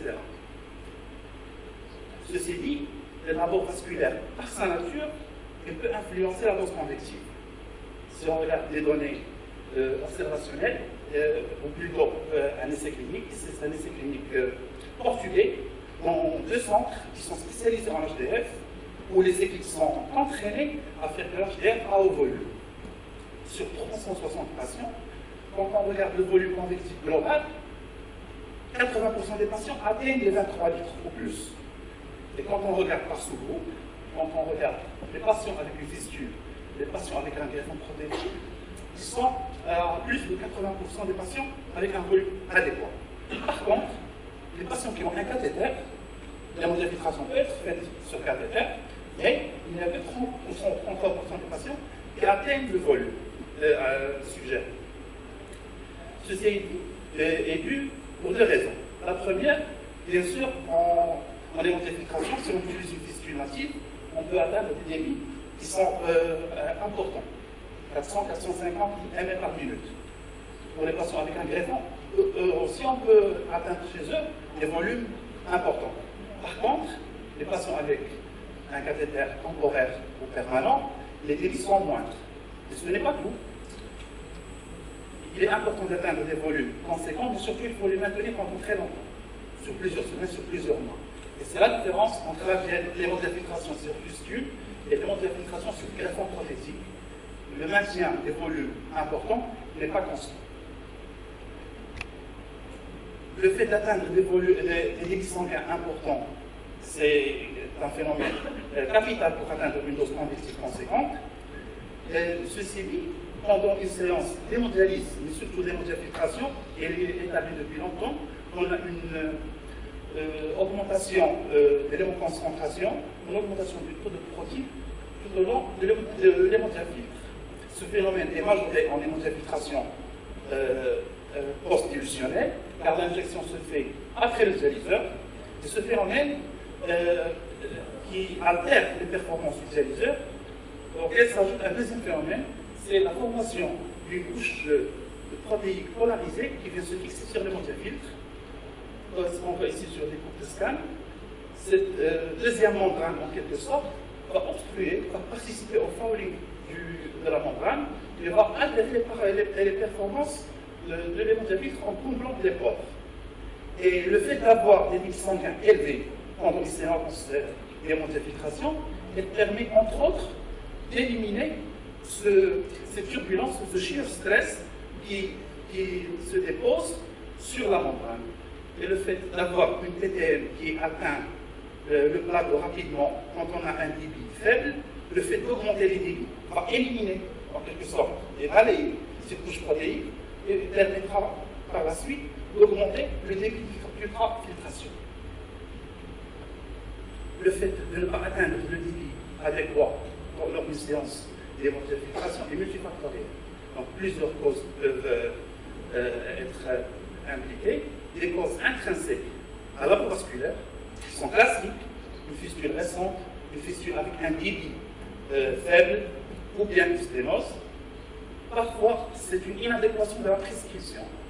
L'utilisation de l'aiguille avec des gauges à 17 ou à 16, maintenue pendant très longtemps, ou bien un cathéter court ou avec un diamètre plus faible. Parfois, c'est des causes qui sont en rapport avec l'état du patient, un sujet âgé ou un état cardiaque précaire. Bien sûr, la prise en charge dépend de la cause. Quand la cause implique l'avasculaire, il faut toujours passer par l'exploration avec une consultation de chirurgie vasculaire, faire un Doppler obligatoirement. Si c'est l'inadéquation de la prescription, il faut corriger, il faut aller vers des aiguilles, par exemple, avec un gauche plus faible, aller jusqu'à 15, voire même 14 gauches, changer la longueur du cathéter, si c'est un cathéter court, et si c'est l'état du patient qui est en cause, à ce moment-là, si l'état cardiaque le permet, il faut discuter s'il faut maintenir le patient en post-dilutionnel ou bien le changer carrément et le mettre en HDF pré-dilutionnel. Le fait d'atteindre l'objectif d'un volume convectif à 23 litres nécessite une démarche systémique, mais surtout graduelle. On va agir sur le temps de la séance, sur le débit sanguin et sur la fraction de filtration. Le premier paramètre qui est la durée de la séance, bien sûr, il est admis que plus la séance est longue, mieux est le volume convectif, mais c'est un paramètre en pratique difficile à faire, difficile de convaincre les patients de rester plus longtemps que 4 heures, parfois même pour le travail d'un centre, le fait de décaler le temps de débranchement peut être mal perçu. Le deuxième élément capital, c'est le débit sanguin. En moyenne, en HDF, on aura besoin de débit supérieur à 350 ml par minute. Il faut aller progressivement, si la dose n'est pas atteinte, vers 400 ml par minute, si l'état cardiaque du patient le permet. Il faut insister que mieux dialyser le patient sur fistule native et il faut obligatoirement faire un check-up complet et faire une évaluation du débit de fistule, comme ça a été dit par les orateurs précédents. Vérifier la prescription toujours, voir quelle aiguille utiliser, vaut mieux être sur 15 gauche. Le troisième élément, c'est la fraction de filtration, le rapport entre le débit d'injection et le débit sanguin. Comment on améliore la fraction de filtration? Idéalement, donc en moyenne, on sera à 26% de rapport jusqu'à 30%. On peut aller jusqu'à 33% si l'objectif en volume n'est pas atteint. Comment? En agissant sur le hémodiafiltre, on change de hémofiltre en matière de surface ou bien on change de l'hémoglobine en matière de coefficient ultrafiltration. Et bien sûr, comme l'approche est globale, il faut regarder l'anticoagulation qui va être optimisée, et bien sûr regarder l'hémoglobine et revoir la dose d'érythropoïétine. Cette démarche graduelle, dite STERA, a été utilisée récemment dans un essai clinique hollandais chez 144 patients, où les investigateurs ils ont agi surtout sur le débit sanguin et sur la fraction de filtration, et le fait de respecter ce type de protocole a permis d'atteindre des volumes convectifs chez plus de 80% des patients, et surtout maintenus pendant au moins 2 mois. Chez certains patients, en moyenne, chez 15 à 20% des patients, malgré le respect de ces règles, il est difficile d'atteindre un volume convectif élevé. Chez ces patients-là, peut-être qu'il faut se poser la question sur les maintenir en HTF ou bien les maintenir en HTF, mais en prédilutionnel. Les expériences japonaises confirment que c'est facile d'atteindre des volumes très hauts, en prédilution jusqu'à 40 litres, sans payer le prix d'une PTM élevée pendant la séance. Aussi, depuis quelques années maintenant, nous disposons sur certains générateurs de systèmes qui permettent la régulation du débit de substitution d'une manière automatique. Et il n'y a pas de mal à les utiliser, comme on peut le voir sur cette publication du groupe PTM.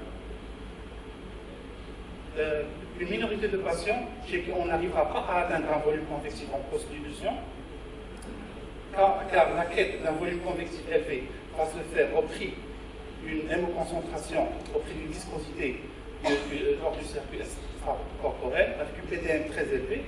Chez ces patients-là, le Claudio encore récemment propose une nouvelle approche en bénéficiant de l'apport de l'hémodéfiltration prédilutionnelle, mais aussi de la post-dilutionnelle, en utilisant ce qu'il a appelé la prédilution en demand. On maintient le patient en post-dilution, on fait des prédilutions intermittentes de temps en temps. À titre d'exemple, on fait une injection en prédilution de 200 ml sur 30 secondes au bout de chaque heure. Donc c'est toujours expérimental, il faut suivre cette approche de près. Le deuxième point rapidement, est-ce que la bombe vasculaire en HTF joue un autre rôle au-delà de la dose convective? Il est parfaitement admis que les patients qui ont un débit sanguin élevé sont en général des patients bien portants avec un état cardiaque meilleur. Et ce constat a été à l'origine de beaucoup de malinterprétations des essais cliniques, notamment dans les suppressols, où les patients qui n'atteignaient pas le volume convectif ou un débit sanguin élevé dans la phase de Rani, ils étaient exclus. Et la randomisation n'a inclus que les patients qui ont déjà un débit sanguin élevé. Un débit sanguin élevé veut dire un état cardiaque élevé, et donc une meilleure survie cardiovasculaire sans rentrer en considération l'apport de l'HDF. Le fait d'avoir ce facteur confondant qui est l'apport vasculaire et l'état cardiovasculaire peut être à l'origine d'une discordance lors de l'interprétation des résultats, ce qui pourrait même altérer. Il faut absolument conclure. Ce qui pourrait altérer la validité des résultats. Donc, les mêmes investigateurs ont quantifié ce risque, ce hazard ratio d'un facteur confondant non maîtrisé comme l'apport vasculaire, où il faut corriger un facteur de 0,5 des résultats de l'essai ESROL. Donc, et si ce facteur, ce biais touche plus de 6% de la population d'un essai clinique, le résultat peut être inversé. Pour conclure, dans le service, nous avons, quand on a eu le problème de la PTM-LV, nous avons arrêté pendant quelques semaines le temps de revoir la prescription, de revoir la formation de toute l'équipe. Nous avons repris sur de meilleures bases après quelques semaines, en allant de façon graduelle. Nous avons inclus dans la première phase 16 patients, majoritairement des femmes, chez qui on a pu atteindre des volumes convectifs adéquats et qu'on a pu maintenir pendant 6 mois. C'est un travail qui a été réalisé par 2 TESA que je salue aujourd'hui, Rachida et Baloura, qui ont permis d'interpréter, de collecter les résultats et de faire un travail pendant 6 mois. Donc avec 2 thèses qui ont été soutenues à Rabat et à Marrakech. Pour conclure, l'efficacité de l'HDF est liée à la dose convective, où l'apport vasculaire joue un rôle primordial. l'amélioration du volume convectif est une approche systémique avec, comme remarque sur les essais cliniques, la mort vasculaire constitue un facteur de morbimortalité cardiovasculaire dont le rôle est à maîtriser dans les essais cliniques prochains. Je vous remercie. Donc j'appelle pour la dernière partie de cette session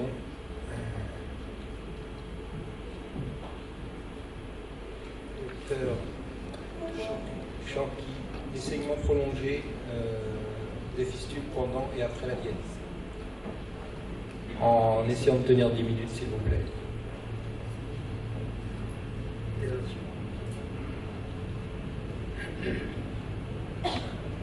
Bonjour, et Hachem m'avoir invité. Je suis content d'être de retour au Maroc après.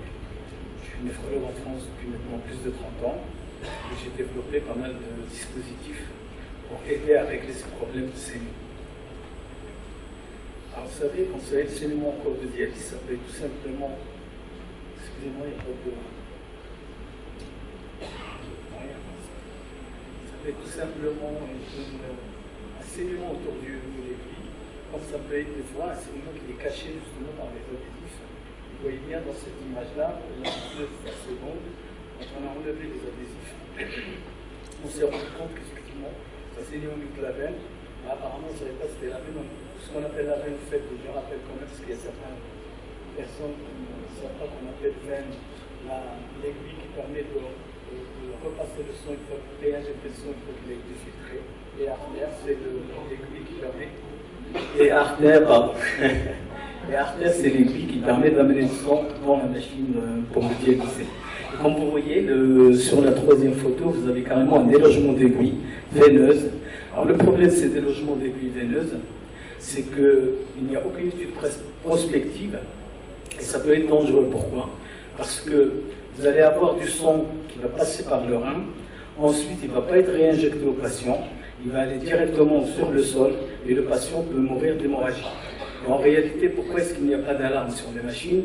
Tout simplement parce que la pression veineuse reste positive, tout simplement par la différence entre le diamètre de la tubulure de l'aiguille et la partie métallique. Les estimations, il y a Sondorini en 2008 qui avait fait une étude, il avait conclu que 400 hémodialysés US pouvaient être concernés par un événement grave de délogement d'aiguille, avec 40 à 136 décès par an sur une population de 400 000 dialysés aux États-Unis. Également une autre étude américaine en Pennsylvanie sur un centre de vétérans. Il y avait 32 événements de délogement d'aiguilles veineuses graves qui ont été signalés sur un an, ce qui représentait 6,1 de l'ensemble des événements indésirables liés à l'hémodialyse en Pennsylvanie pendant cette période. Il y a également Allemagne en 2008 qui avait estimé que la fréquence des délogements graves était de 0,17%. Un rapport US soutient que les délogements d'aiguilles veineuses surviennent plus de 200 fois par semaine aux États-Unis et comptent pour au moins 2 décès par semaine. Vous imaginez un peu les poursuites judiciaires aux États-Unis. Alors quel est le terrain sur lequel surviennent ces délogements? D'abord, il est lié aux patients. Ce sont souvent des patients agités, déments ou parkinsoniens. Les patients avec des tendances à l'hypoglycémie, à l'hypotension ou aux crampes. Les patients ursides parce que généralement les adhésifs ne collent pas bien, ou qui ont des hyperhidroses. Ça peut être lié à la fistule au niveau du bras avec des gros débits qui sont souvent, c'est souvent des fistules internes avec une visibilité des aiguilles qui est réduite. Et également, ça peut être sur des fistules avec sténose et avec des anévrismes. Et il ne faut surtout pas oublier que l'aspect cutané joue un rôle très important dans la fixation des aiguilles, en particulier chez les patients obèses et les patients diabétiques qui ont une structure de graisse sous-cutanée qui est différente, qui fait qu'il y a un mauvais effet valve lorsque l'aiguille s'en va, elle n'est pas bien retenue. Mais ça peut aussi être lié aux soignants par une méconnaissance de la technique de la cravate lors de la fixation des aiguilles. Ça peut être également l'angle de la ponction qui n'est pas respecté. Il faut au minimum un angle de 25 degrés pour les fistules natives et de 45 degrés pour les prothèses. Également, ça peut être un mauvais séchage du désinfectant. Il faut donc préférer la bétadine qui colle plus une fois qu'elle est sèche. Ça peut être lié au circuit du sang, c'est-à-dire que les lignes de sang sont mal amarrées. Ça peut être l'appareil de dialyse qui est disposé à l'opposé du bras du patient. Donc les lignes, elles deviennent finalement fonctionnellement plus courtes. Et également la fissure qui peut être recouverte par un drap. Ça peut être aussi lié au système de fixation, c'est-à-dire des bandes micropores non transparentes qui ne permettent pas de voir la fissure. Alors, vous voyez ici, d'autant plus qu'il y a 10 000 façons de fixer. Là, on est dans un même service et vous voyez très bien que chaque infirmière a sa technique de fixation. Il n'y a pas de standardisation de la fixation des aiguilles. Alors, quelle est la prévention? Il faut standardiser les pratiques en ce qui concerne la fixation des aiguilles. Cravate ou bien papyrus, qui est au fait un dispositif pour lequel j'ai déposé un brevet en 2008. Il faut former et éduquer les soignants à la notion de risque et des moyens pour les éviter. Ce sont les recommandations des grosses associations américaines d'infirmières de dialyse ou bien de l'EDTNA qu'il faut adapter en français. Il faut évaluer dès leur prise en charge dans le centre les patients susceptibles de déloger leur aiguille veineuse. Ce sont souvent les patients déments parkinsoniens diabétiques avec risque d'hypoglycémie et les patients qui chutent ou qui crampent. Il ne faut pas isoler dans des box les patients à risque, il faut les contrôler visuellement pendant toute la séance et surtout les 2 dernières heures parce que c'est souvent là que survient les délogements. Il ne faut pas recouvrir le bas de la fistule avec un drap ou une couverture, il faut reporter tous les événements de délogement, même partiels ou minimes, dans la liste des complications pendant la séance de dialyse.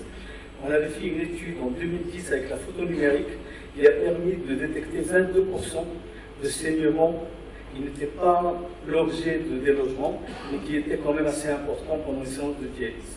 Et il faut enfin suivre des recommandations précises, simples, que l'on peut reproduire et réévaluer. Vous voyez ici, là, il faut bien amarrer les lignes, et vous savez très bien, il existe pas mal de dispositifs dans le line clip, qui a été développé par une société danoise il y a à peu près 10 ans, mais apparemment ça n'a pas eu de suite.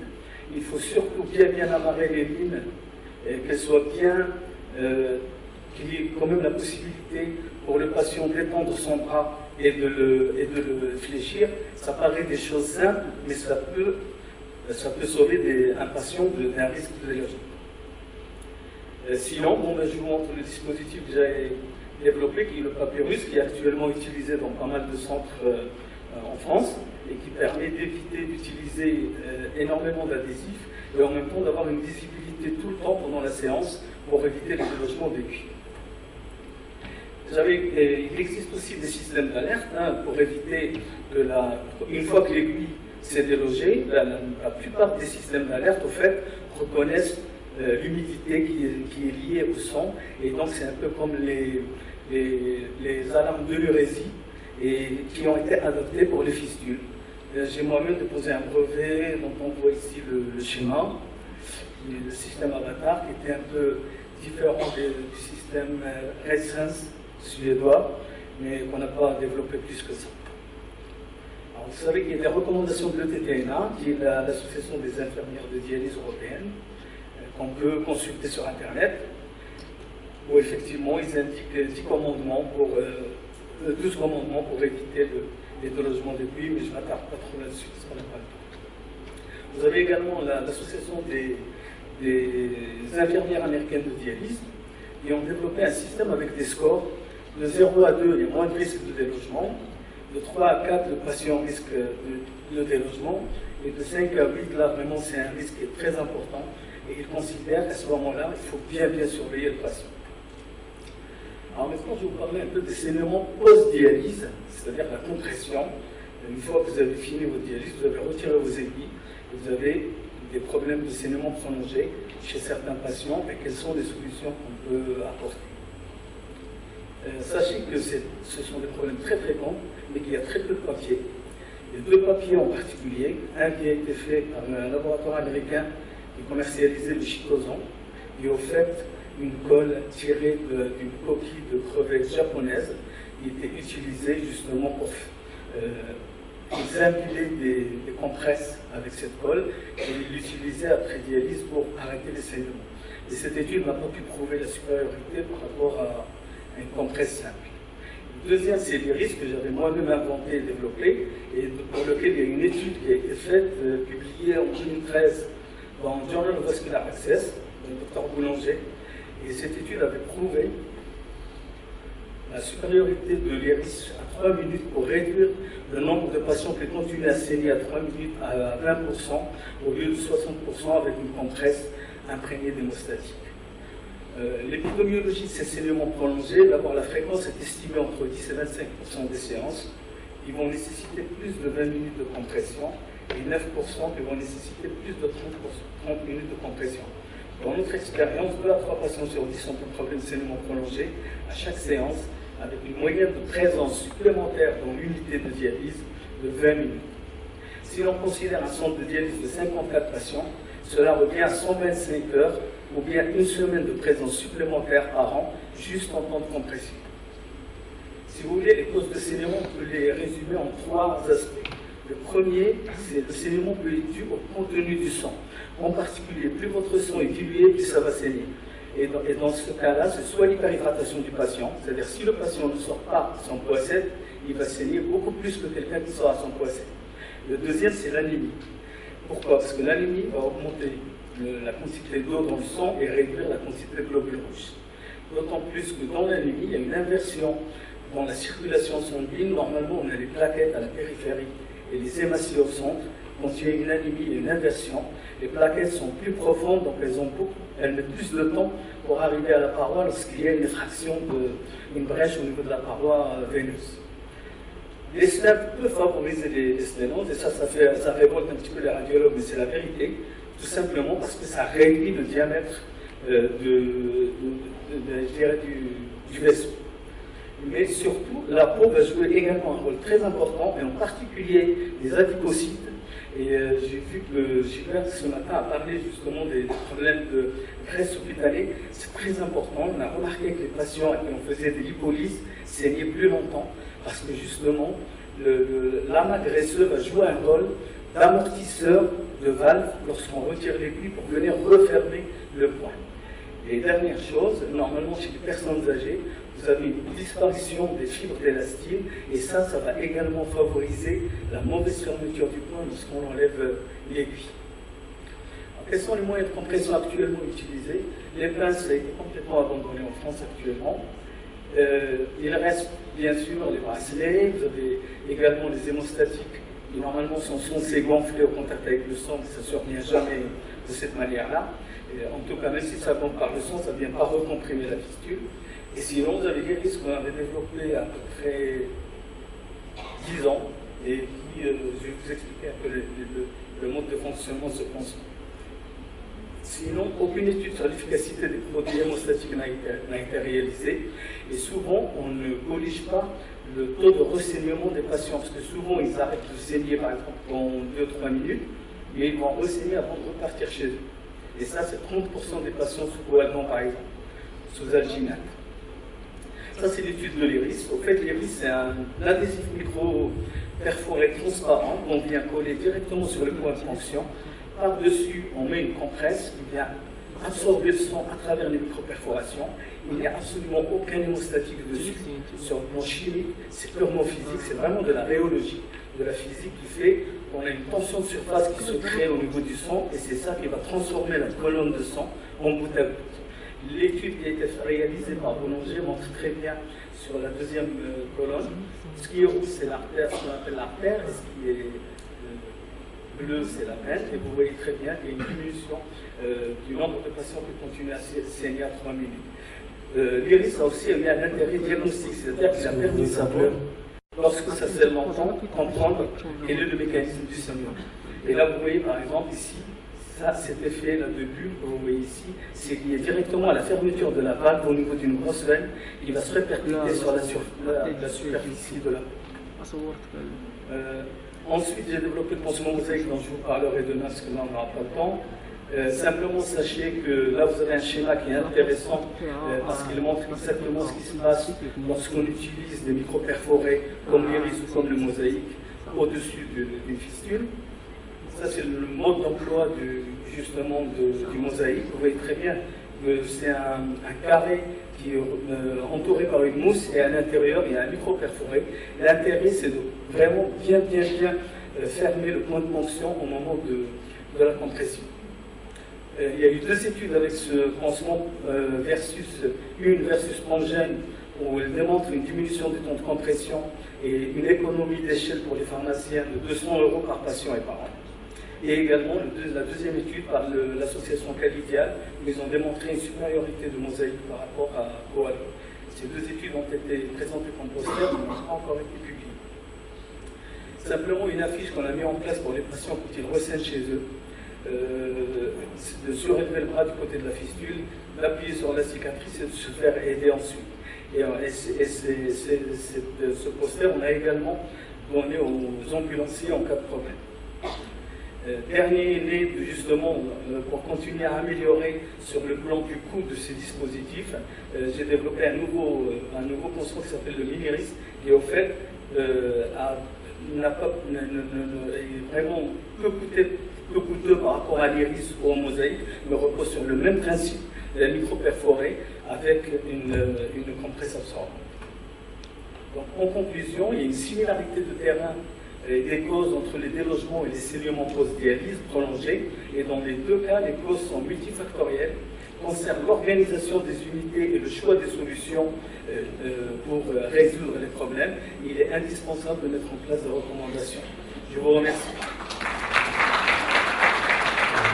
Très bien. Donc, nous sommes arrivés au terme de cette 3e session. Nous remercions tous les orateurs pour la qualité de leur présentation. Dans un souci d'économiser le temps, nous allons prendre une question par présentation et nous demandons aux orateurs de rester à côté pour répondre et apporter des éléments de réponse. Merci. Je suis juste à côté. Donc, moi je voulais revenir sur le fait que chez un coronarien instable, donc vous préconisez, ça c'est vrai qu'on a tendance à préconiser d'abord de traiter l'atteinte coronaire, mais ce qui se passe après, c'est que c'est un patient qui recevra des anti-agrégants à cathère à des doses faramineuses, ce qui rendrait éventuellement la création d'un abord vasculaire et notamment une fistule artério-veineuse assez délicate. Je ne sais pas quelle est votre conduite. Et puis très rapidement, vous avez parlé tout à l'heure de fistule à haut débit et OAP. Y a-t-il un mécanisme commun, parce que c'est souvent le cœur droit qui est atteint? Comment une fistule à haut débit pourrait entraîner également un OAP? Alors je vais essayer de répondre à ces 2 questions. La deuxième question, quand j'ai parlé d'OAP, ça concerne les signes cliniques du syndrome de vol vasculaire chez les patients coronariens qui ont déjà eu un pontage aorto à partir d'une artère, souvent mammaire interne, en tout cas d'une artère thoracique. Et à ce moment-là, au cours de dialyse, où il y a un syndrome de vol, ça peut se manifester par de différentes façons, dont éventuellement un OAP flash parfois, dont des crises angineuses, dont des chutes de tension. Donc il faut y penser quand ça arrive que c'est un syndrome c'est lié à la fistule, d'abord et avant tout, souvent des fistules qui sont à hyperdébit. Alors la gestion du coronarien instable, à qui on va poser en urgence ou en semi-urgence un stent, donc il y aura ensuite des anti-agrégants. Effectivement, dans la vie quotidienne, ce n'est pas si facile que ça à résoudre, parce que si c'était déjà indialysé, si c'était déjà indialysé et qu'il a une autre voie d'abord, on va attendre le plus longtemps possible avant de créer la fistule artério-veineuse. Si c'est un patient qui n'était pas dialysé, il y a un risque très important qu'il ait besoin de dialyse immédiatement après la coronarographie, et à ce moment-là, vous n'allez pas non plus lui créer sa fistule alors qu'il vient d'avoir un angor instable, qu'il vient d'être stenté. Donc je pense que pendant quelque temps, vous allez dialyser sur cathéter, je pense. Et là encore se posera le problème de l'hémorragie et du risque hémorragique sur un cathéter veineux central. Mais c'est toujours le même problème, c'est toujours essayer d'évaluer le risque-bénéfice de tel ou tel geste dans des situations qui sont souvent des situations extrêmes. Merci. Maintenant, on passe à la présentation du docteur Chaukri concernant les saignements prolongés des fistules.